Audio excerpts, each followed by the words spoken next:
In the year 378 AD, the Roman Empire still believed it was invincible. Rome had survived rebellions, invasions, and centuries of war. Its legions were disciplined, experienced, and feared. Its emperors believed that no barbarian force could ever truly challenge Roman power. That belief would cost them everything.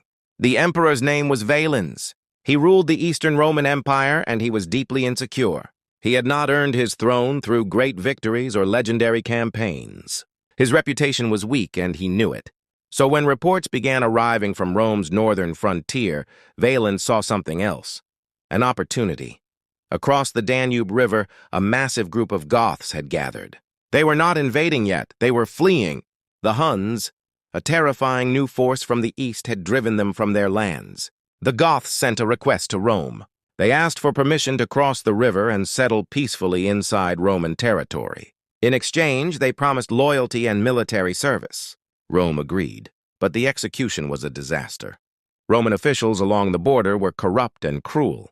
They starved the Goths, sold them spoiled food at extreme prices, and even traded dog meat in exchange for Gothic children sold into slavery. Slowly, desperation turned into rage. The Goths revolted. Roman commanders on the frontier sent urgent messages to Emperor Valens.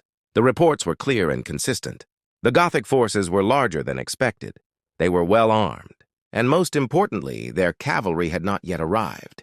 The generals advised Valens to wait. They told him to delay battle until reinforcements arrived, including help from his nephew, Emperor Gratian of the Western Roman Empire. Valens read the reports, and he ignored them. Why? Because Gratian was winning victories in the West, and Valens could not bear the thought of sharing glory.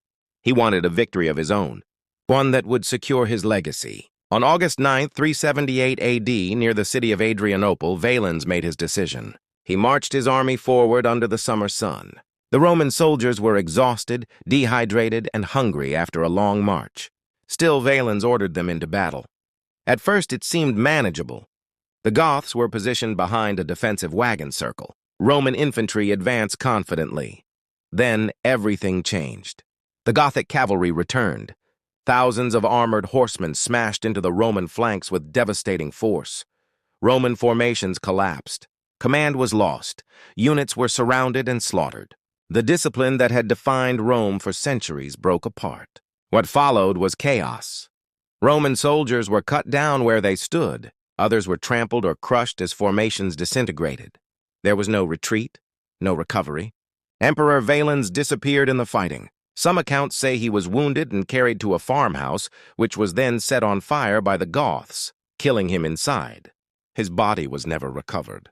A Roman emperor had died on the battlefield at the hands of a barbarian army. It had not happened in over 300 years. 2/3 of the Eastern Roman army was destroyed in a single day. The defeat at Adrianople shocked the ancient world. Rome was no longer untouchable. From that moment forward, the empire was forced to rely on barbarian mercenaries to defend itself. Borders weakened, authority eroded, confidence vanished. Historians would later call Adrianople the beginning of the end for the Roman Empire. All because one man refused to wait. The warnings were clear, the intelligence was accurate. The advice was sound, but Emperor Valens chose pride over patience, and Rome paid the price. The lesson is simple, and history repeats it often. Empires do not fall when they are weak. They fall when they stop listening.